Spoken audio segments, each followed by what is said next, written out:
ရပါငါထားတာဒီနေ့လည်းထိပဲပါတာမလို့လေအော်ဟုတ်တယ်ဦးလေးအစာတော့ဒီညနေပြန်တော့မလို့ပဲ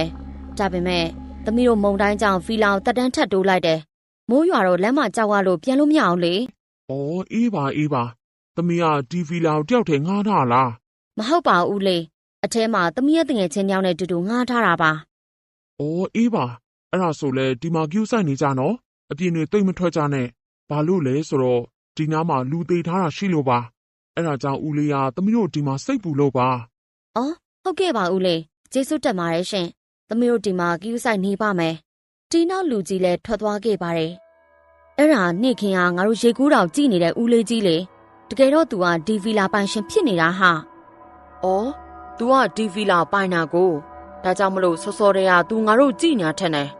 ထားလိုက်ပါတော့ဟာကိစ္စမရှိပါဘူးတက်တန်လည်းတိုးပြီးသွားပြီပဲဟာအေးစိနေလို့ရပြီဒီနောက်မှာတော့မိုးလည်းပြတ်သွားပါတယ်ဒါပေမဲ့ Rose တို့ကတော့မအိပ်နိုင်သေးပဲစကားတွေပြောနေကြတော့မှ Cherry ကတော့ဝမ်းနည်းနေပါတယ်စေးတက်တော့တက်ခွင့်ရဖို့တော့ငါမဖြစ်နိုင်တော့ဘူးထင်တယ်ဟာဘာလို့လဲ Cherry ငါစိတ်ပြတ်မိတယ်ဟာငါနှစ်လောက်မှမတော်တာRoseရဲ့ဟုတ်တယ် Cherry ငါလည်းအတူတူပဲနင်တို့လည်းသိရပဲငါရဲ့သိပ္ပံဘာသာရဲ့အမှတ်တွေကအမြဲတမ်းပြန်ဖြေနေရတာတက်ခွင့်ရမယ်မထင်ပါဘူးဟာနင်တို့တွေအဲ့ဒီလိုမပြောကြပါနဲ့ဟာ